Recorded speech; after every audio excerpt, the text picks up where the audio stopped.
নমস্কার, আমি মৌ। আজ আমি আপনাদের যে গল্পটি পাঠ করে শোনাব সেটি পরশুরাম অর্থাৎ রাজশেখর বসুর লেখা একটি খুব মজার হাসির গল্প, দাঁড় কাক। আশা করি গল্পটি আপনাদের ভালো লাগবে। আর যদি আমার গল্প পাঠ আপনাদের একটুও ভালো লেগে থাকে তাহলে অবশ্যই আমার গল্প পাঠের সঙ্গে থাকবেন। ধন্যবাদ। শুরু করছি আমার আজকের গল্প পাঠ, পরশুরাম অর্থাৎ রাজশেখর বসুর লেখা একটি খুব মজার হাসির গল্প, দাঁড় কাক। কাঞ্চন মজুমদার অনেককাল পরে তার বন্ধু জ্যোতিষ মিত্রের আড্ডায় এসেছে। তাকে দেখে সকলে উৎসুক হয়ে নানা রকম সম্ভাষণ করতে লাগলো। আরে এসো এসো এসো, এতদিন কোথায় ডুব মেরেছিলে? বিদেশে বেড়াতে গিয়েছিলে নাকি? ব্যারিস্টারিতে খুব রোজগার হচ্ছে বুঝি, তাই এই গরিবদের আর মনে পড়ে না? বেথা করলে না এখনো আইবুড়ো কার্তিক হয়ে আছো? কাঞ্চন বলল, কই আর বিয়ে হলো সর্বজ্ঞমশাই, পাত্রীই জুটছে না। উপেন দত্ত বলল, আমাদের মতো চুনোপুটি সকলেরই কোন কালে জুটে গেছে, শুধু তোমারই জোটে না কেন? অমন মদন মোহন চেহারা, উদীয়মান ব্যারিস্টার, দেদার পৈতৃক টাকা, তবে বিয়ে হয় না? ধনুক ভাঙা পণ কিছু আছে বুঝি? এদিকে বয়স তো হু হু করে বেড়ে যাচ্ছে, চুল উঠে গিয়ে ডিউক অব এডিনবরোর মতন প্রশস্ত ললাট দেখা দিচ্ছে। খুঁজলে হয়তো দু চারটে পাকা চুলও বেরুবে। পাত্রীরা তোমাকে বয়কট করেছে নাকি? বয়কট করলে তো বেঁচে যেতুম। 16 থেকে 32 যেখানে যিনি আছেন সবাই একেবারে ছেঁকে ধরেছেন। গন্ডা গন্ডা রূপসী যদি আমার প্রেমে পড়তে চান তবে বেছে নেব কাকে? উপেন বলল, দেমাকের ঘটাখানা দেখো। আর তুমি কি বলতে চাও গন্ডা গন্ডা রূপসীর মধ্যে তোমার উপযুক্ত কেউ নেই? আসল কথা, তুমি ভীষণ খুঁতখুঁতে মানুষ। নিশ্চয় তোমার মনের মধ্যে কোনো গণ্ডগোল আছে।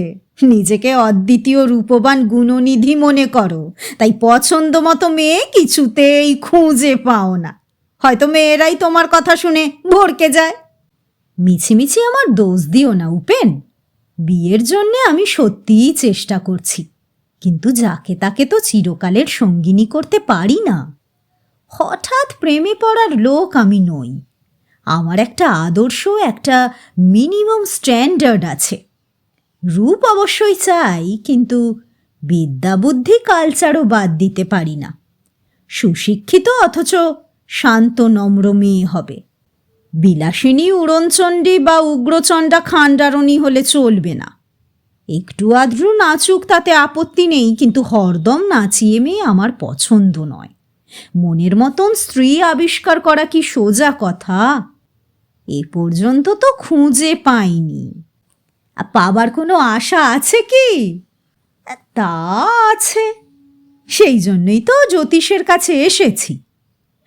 আচ্ছা আচ্ছা জ্যোতিষ, গণেশ মুন্ডা জায়গাটা কেমন? তুমি তো মাঝে মাঝে সেখানে যেতে। শুনেছি এখন আর নিতান্ত দেহাতি পল্লী নয়, অনেকটা শহরের মতন হয়েছে।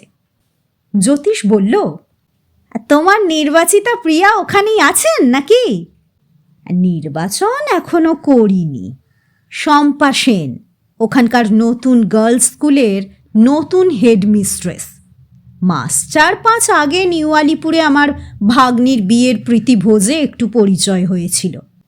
খুব লাইকলি পার্টি মনে হয়, তাই আলাপ করে বাজিয়ে দেখতে চাই। পিনাকি সর্বজ্ঞ বললেন, আর শম্পা সেনও তো তোমাকে বাজিয়ে দেখবেন। তিনি তোমাকে পছন্দ করবেন এমন আশা আছে? কি বলছেন সর্বজ্ঞ মশাই? আমি প্রপোজ করলে রাজি হবে না এমন মেয়ে এদেশে নেই। উপেন বলল, তবে অবিলম্বে যাত্রা করো বন্ধু।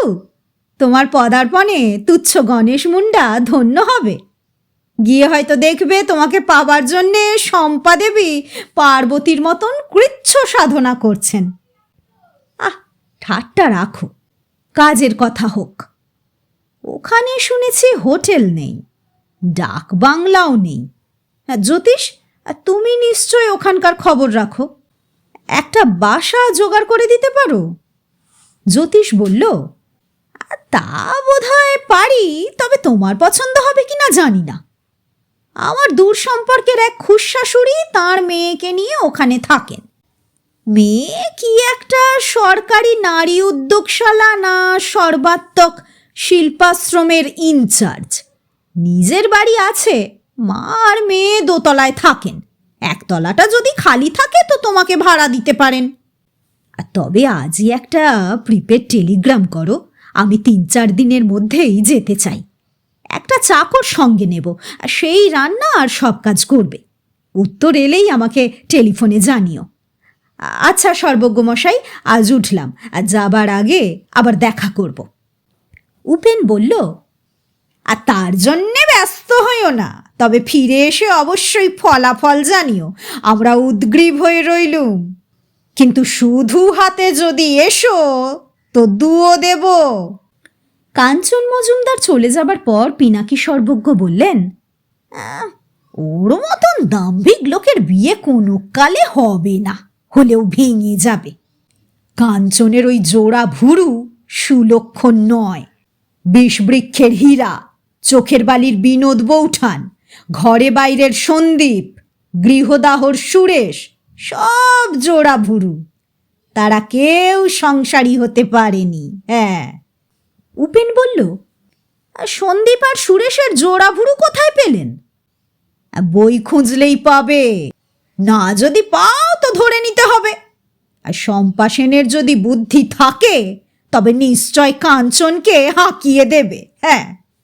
জ্যোতিষ বলল, আর শম্পা সেনকে চিনি না, সে কি করবে তাও জানি না, তবে অনুমান করছি গণেশ মুন্ডায় দাঁড় কাগের ঠোকর খেয়ে কাঞ্চন নাজেহাল হবে। হ্যাঁ। উপেন প্রশ্ন করল, দাঁড় কাকটি কে? সম্পর্কে আমার শালি, যে খুড়শাশুড়ির বাড়িতে কাঞ্চন উঠতে চায় তাঁরই কন্যা, তারও জোড়া ভুরু। আগে নাম ছিল শ্যামা, ম্যাট্রিক দেবার সময় নিজেই নাম বদলে তমিশ্রা করে। কালো আর শ্রীহীন, সেজন্যে লোকে আড়ালে তাকে দাঁড় কাক বলে। উপেন বলল, তাহলে কাঞ্চন নাজেহাল হবে কেন? কোনো সুন্দরী মেয়েই এ পর্যন্ত তাকে বাঁধতে পারেনি, তোমার কুৎসিত শালিকে সে গ্রাহ্যই করবে না। এই দাঁড় কাক তমিশ্রার হিস্ট্রি একটু শুনতে পারি না? হ্যাঁ, অবশ্য তোমার যদি বলতে আপত্তি না থাকে। আপত্তি কিছুই নেই। ছেলেবেলায় বাপ মারা যান, অবস্থা ভালো। বিডন স্ট্রিটে একটা বাড়ি আছে, মায়ের সঙ্গে সেখানে থাকতো আর স্কটিশ চার্চে পড়তো। স্কুল কলেজের আর পাড়ার বজ্জাত ছোকরারা তাকে দাঁড় কাক বলে খ্যাপাতো।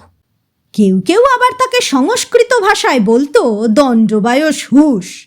এখানে সে অতিষ্ঠ হয়ে উঠেছিল। আইএসসি পাশ করেই মায়ের সঙ্গে মাদ্রাজে চলে যায়। সেখানে ওর চেহারা কেউ লক্ষ্য করতো না, খ্যাপাতও না। মাদ্রাজ থেকে বিএসসি আর এমএসসি পাশ করে। তারপর তার পিতৃবন্ধু এক বিহারী মন্ত্রীর অনুগ্রহে গণেশ মুন্ডায় নারী উদ্যোগশালায় চাকরি পায়। খুব কাজের মেয়ে। তমিশ্রা নাগের বেশ খ্যাতি হয়েছে। মিষ্টি গলা, চমৎকার গান গায়, সুন্দর বক্তৃতা দেয়, কথাবার্তায় অতি ব্রিলিয়ান্ট। ওর দাঁড় কাক উপাধিটা এখানেও পৌঁছেছে। হিন্দিতে হয়েছে কৌয়া দিদি। গুণগ্রাহী অ্যাডমায়াররাও 2-4 জন আছে, কিন্তু কেউ বেশি দূর এগুতে পারেনি। নিজের রূপ নেই বলে পুরুষ জাতটার ওপর ওর একটা আক্রোশ আছে, খোঁচা দিতে ভালোবাসে। কাঞ্চনকে স্বাগত জানিয়ে তমিশ্রা বলল, কোনো ভালো জায়গায় না গিয়ে এই তুচ্ছ গণেশ মুন্ডায় হাওয়া বদলাতে এলেন কেন? আমাদের এই বাড়ি অতি ছোট, আসবাবও সামান্য, অনেক অসুবিধা আপনাকে সইতে হবে। কাঞ্চন বলল, ঠিক হাওয়া বদলাতে নয়, একটু কাজে এসেছি। আমার অসুবিধা কিছুই হবে না। একটা রান্নার জায়গা আমার চাকরকে দেখিয়ে দেবেন আর দয়া করে কিছু বাসন দেবেন। জ্যোতিষকে যে টেলিগ্রাম করেছিলেন তাতে তো ভাড়ার রেট জানাননি। জ্যোতিষবাবু আমাদের কুটুম্ব, আপনি তার বন্ধু, অতএব আপনিও কুটুম্ব, ভাড়া নেব কেন? রান্নার ব্যবস্থাও আপনাকে করতে হবে না, আমাদের হেসেলেই খাবেন। অবশ্য বিলাতের রিটস কার্লটন বা দিল্লির অশোকা হোটেলের মতন সার্ভিস পাবেন না। সামান্য ভাত ডাল তরকারিতেই তুষ্ট হতে হবে। মাছ এখানে দুর্লভ, তবে চিকেন পাওয়া যায়। না না, এ বড় অন্যায় হবে মিস নাগ। বাড়ি ভাড়া নেবেন না, আবার বিনা খরচে খাওয়াবেন, এ হতেই পারে না।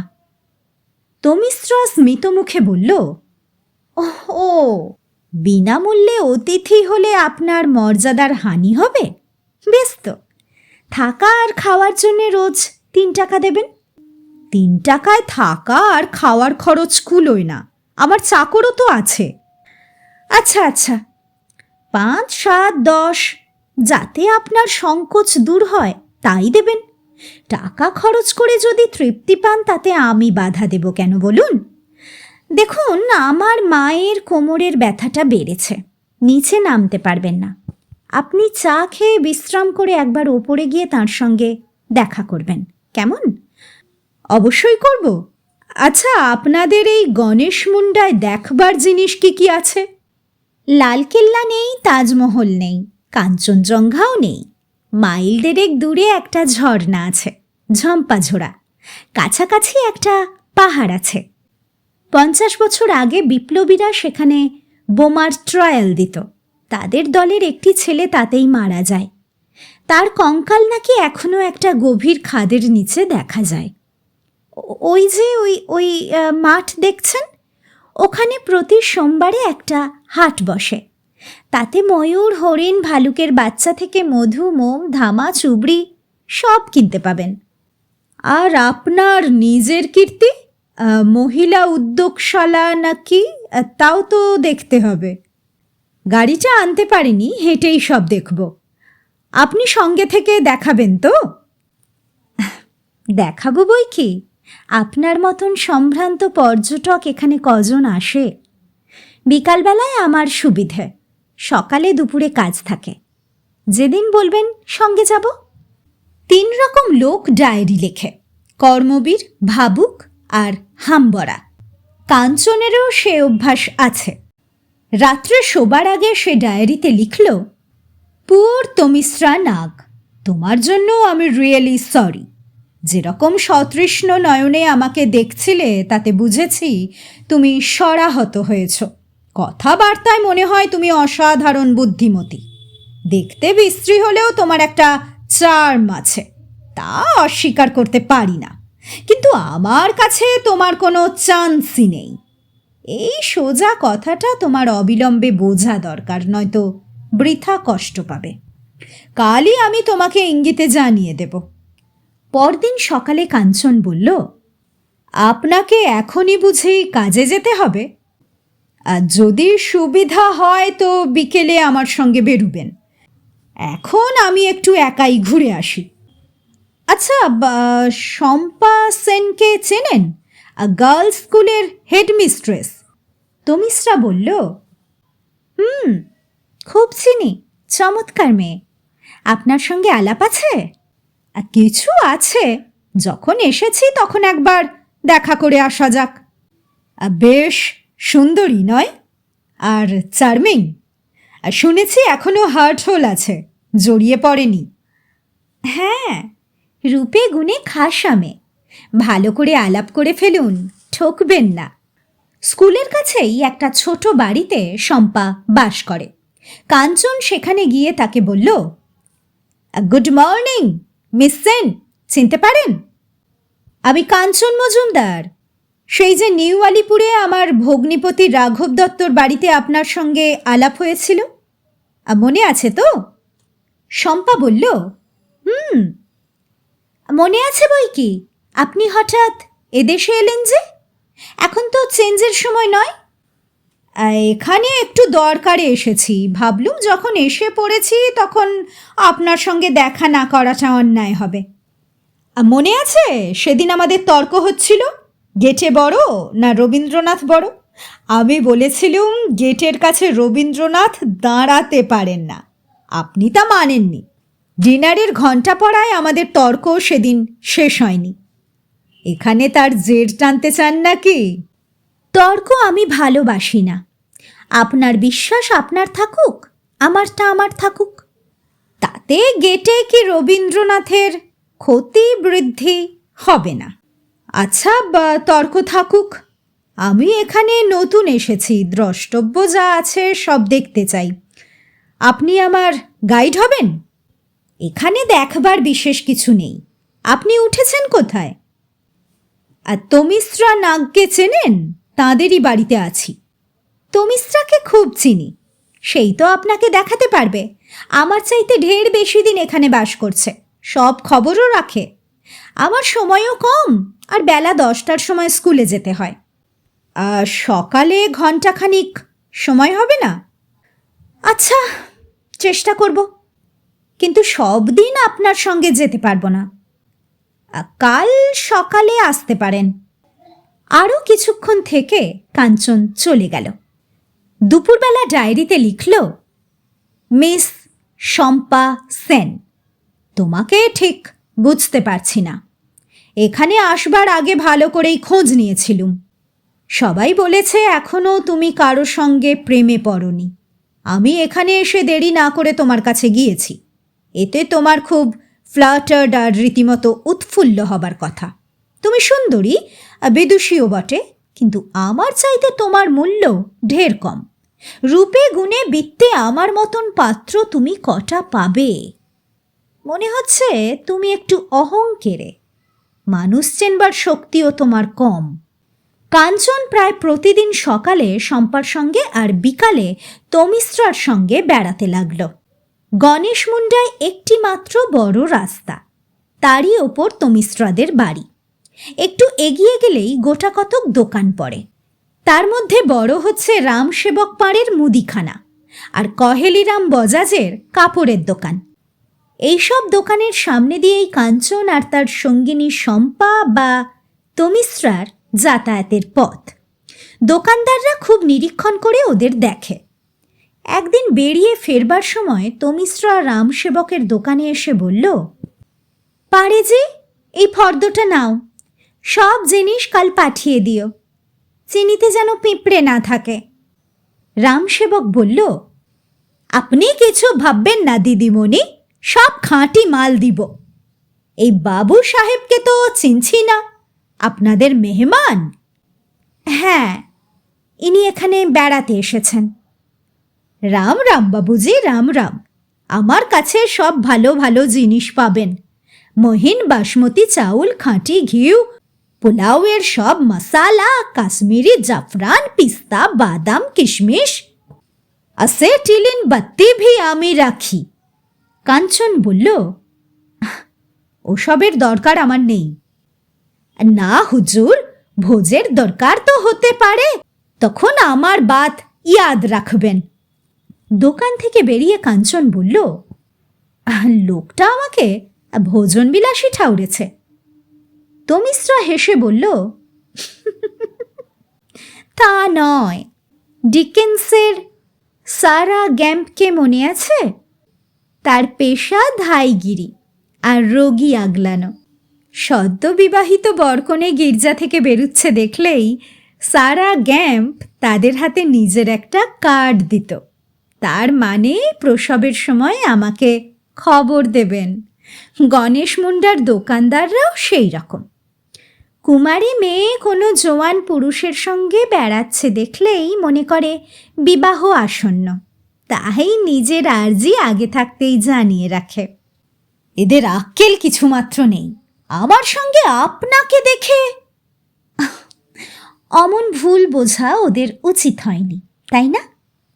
কি জানেন, এরা হচ্ছে ব্যবসাদার, সুরূপ কুরূপ গ্রাহ্য করে না, শুধু লাভ লোকসান বোঝে। আপনি যে মস্ত ধনী লোক তা এরা জানে না।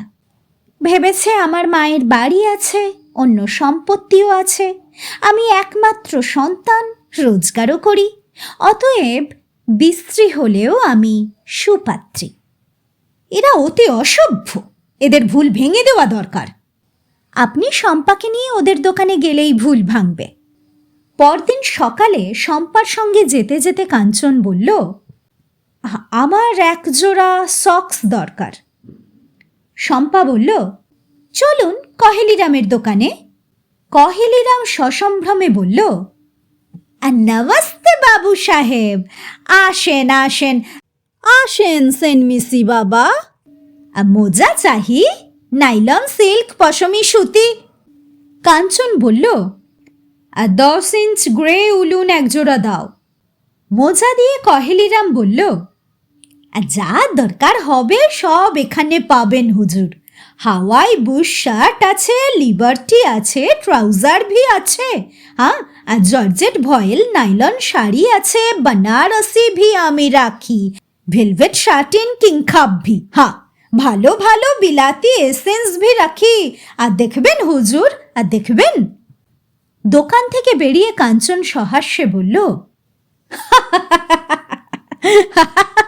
বরকনের পোশাক সবই আছে, হ্যাঁ, এরা একেবারে স্থির করে ফেলেছে দেখছি। বিকালে কাঞ্চনের সঙ্গে তমিশ্রা রামসেবকের দোকানে এসে এক বান্ডিল বাতি কিনল। রামসেবক বলল, দিদিমণি, একটু ছোকরা চাকর রাখবেন, খুব কাজের লোক, আপনার বাজার করবে, চা বানাবে, বিছানা করবে, বাবু সাহেবের জুতি ভি বুরুশ করবে। দরমাহা বহুত কম, 10 টাকা দিবেন, আমি ওর জামিন থাকবো। এ মুন্নালাল, ইধার আ। তমিশ্রার একটা চাকরের দরকার ছিল।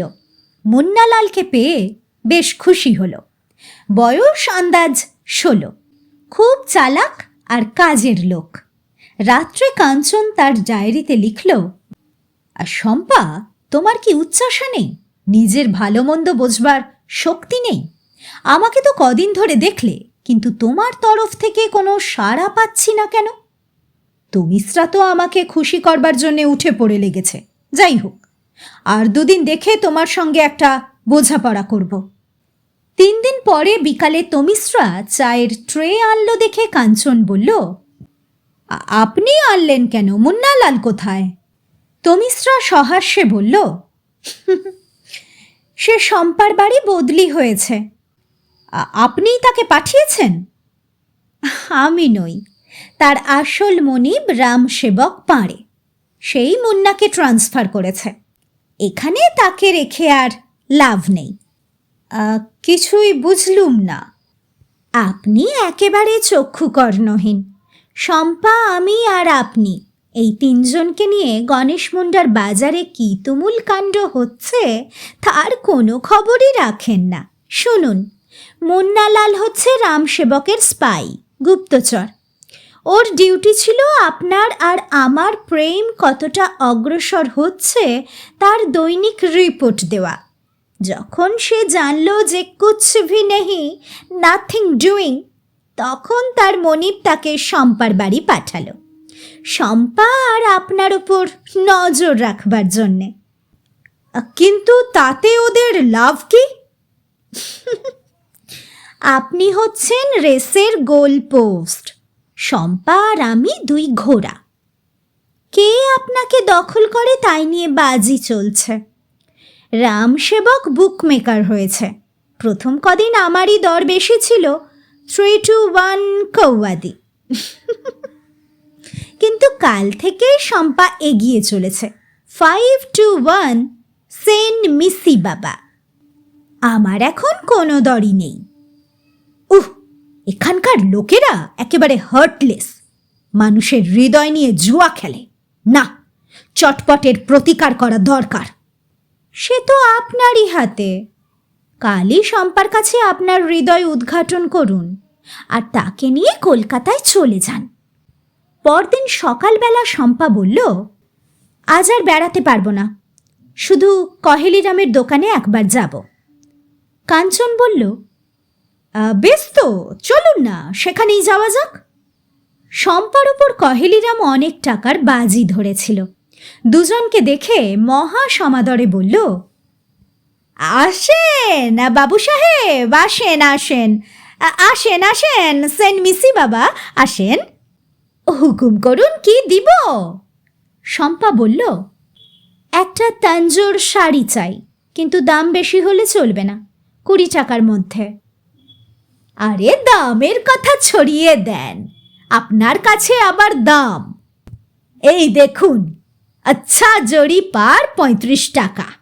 আর এই দেখুন নয়া আমদানি চিদম্বরম সিল্ক শাড়ি, আসমানি রং, নকশাদার জড়ি পার, चौड़ा आंचला बहुत उम्दा। এর আসলি দাম তো 200 রুপিয়া, লেকিন আপনার কাছে 150 লিব। শম্পা মাথা নেড়ে বলল, কোনোটাই চলবে না, অত টাকা খরচ করতে পারবো না, থাক, এখন শাড়ি চাই না, আসছে মাসে দেখা যাবে। কাঞ্চন বলল, এই চিদম্বরম শাড়িটা কেমন মনে করেন? শম্পা বলল, ভালোই, তবে দাম বেশি বলছে। আচ্ছা, আপনি যখন কিনলেন না তখন আমিই নিই। কহেলিরাম দন্ত বিকাশ করে শাড়িটা সযত্নে প্যাক করে দিল। শম্পা বলল, কাকে উপহার দেবেন বুঝি? তা কলকাতায় কিনলেন না কেন? শম্পার বাসায় এসে কাঞ্চন বলল, শম্পা, এই শাড়িটা তোমার জন্যই কিনেছি, তুমি পরলে আমি কৃতার্থ হব। ভ্রু কুঁচকে শম্পা বলল, আপনার দেওয়া শাড়ি আমি নেব কেন? আপনার সঙ্গে তো কোনো আত্মীয় সম্পর্ক নেই। শম্পা, তুমি মত দিলেই চূড়ান্ত সম্পর্ক হবে। আমার সর্বস্ব নেবার অধিকার তুমি পাবে। বলো, আমাকে বিবাহ করবে? আমি ফেলনা পাত্র নই, আমার রূপ আছে, বিদ্যা আছে, বাড়ি গাড়ি টাকাও আছে, তোমাকে সুখে রাখতে পারবো। থামুন, ওসব কথা বলবেন না। কেন? অন্যায় তো কিছু বলছি না, আমার প্রস্তাবটা বেশ করে ভেবে উত্তর দাও। ভাববার কিছু নেই, উত্তর যা দেবার দিয়েছি, ক্ষমা করবেন, আপনার প্রস্তাবে রাজি হতে পারবো না। অত্যন্ত রেগে গিয়ে কাঞ্চন বলল, একেবারে একেবারে সরাসরি প্রত্যাখ্যান? মিস সেন, আপনি ঠকলেন, কি হারালেন তা এর পর বুঝতে পারবেন। সমস্ত পথ আপন মনে গজগজ করতে করতে কাঞ্চন ফিরে এলো। ডায়েরিতে লেখবার চেষ্টা করল, কিন্তু তার সোনালি শার্পার কলম থেকে এক লাইনও বেরুল না। সমস্ত দুপুর সে অস্থির হয়ে ভাবতে লাগল। বিকালবেলা তমিশ্রা তার কর্মস্থান থেকে ফিরে এসে কাঞ্চনকে দেখে বলল, একে মিস্টার মজুমদার, চুল উস্কো খুস্কো, চোখ লাল, মুখ শুকনো, অসুখ করেছে নাকি? কাঞ্চন বলল, না, অসুখ করেনি। তমিশ্রা, এই শাড়িটা তুমি নাও, আর বলো যে আমাকে বিয়ে করতে রাজি আছো।